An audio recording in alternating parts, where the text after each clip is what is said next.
Hello guys, आज हम BA 5th semester history paper first के बारे में पढ़ने वाले हैं। यूनिट नंबर 5 जो है उग्रवादी चरण।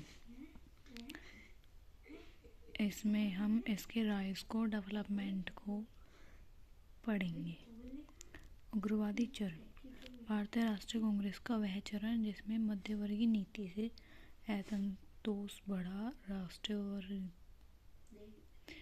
ने आक्रामक, सक्रिय और जन आधारित संघर्षों को अपनाया। उसे एक्सट्रीमेट फेज कहा जाता है, यानी कि जिस वक्त नरमपंथी चरण चल रहा था उससे असंतोष बढ़ गया था, क्योंकि उसमें नीतियों का,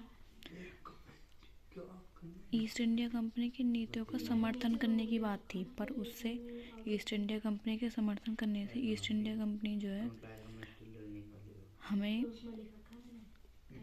दे नहीं पाई थी, तो इसलिए ये उग्रवादी चरण चलाया गया। इसमें देखो, ये इसके कारण मध्य वर्ग की सफलता, मध्यम वर्गियों की असफलता। ये 1885 से 1905 तक कांग्रेस ने केवल क्या करा था, प्रार्थना, याचिका, निवेदन का रास्ता अपनाया था, बट उन्हें कोई भी राजनीतिक अधिकार नहीं मिले थे। इससे युवाओं में असंतोष बढ़ गया। सेकंड कारण था ब्रिटिश शासन की शोषणकारी नीतियाँ। इसमें आर्थिक असंतोष, व्यक्तिगत का सिद्धांत, धार्मिक नीतियाँ और भारी कर व्यवस्था शामिल थी। आर्थिक शोषण, ब्रिटिश इंडियंस का आर्थिक शोषण करते थे। स्वदेशी बनी वस्तुओं का इस्तेमाल न करने के लिए कहते थे, और व्यक्तिगत के सिद्धांत के अनुसार उन्होंने इंडियंस के काफ़ी राज्य हड़प लिए थे। और धार्मिक नीतियाँ, उन्होंने क्रिश्चियन मिशनरियों को हमारे भारत भेजा और अपना ईसाई धर्म फॉलो करने के लिए बाध्य किया कुछ को, और लालच भी दिया। बंगाल विभाजन, थर्ड कारण था बंगाल विभाजन। ये सबसे बड़ा कारण माना जाता है। लॉर्ड कर्जन ने बंगाल को 2 भागों में बांट दिया।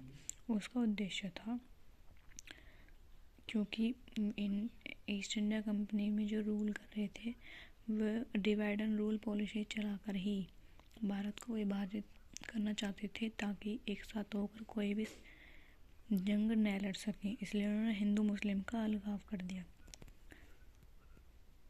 ये कारण 4 है अंतर्राष्ट्रीय घटनाओं का प्रभाव। अंतर्राष्ट्रीय घटना यानी हमारे देश से जो बाहर घट रही होती हैं। उस समय जापान ने जो है रूस पर विजय प्राप्त करी 1905 में। आयरलैंड, इटली, अमेरिका के में भी स्वतंत्रता को पाने के लिए कुछ आंदोलन चल रहे थे, और इनसे भारतीयों में विश्वास बढ़ा, और उन्होंने भी स्वतंत्रता के लिए, आज़ादी के लिए जंग लड़ने सुनिश्चित किया।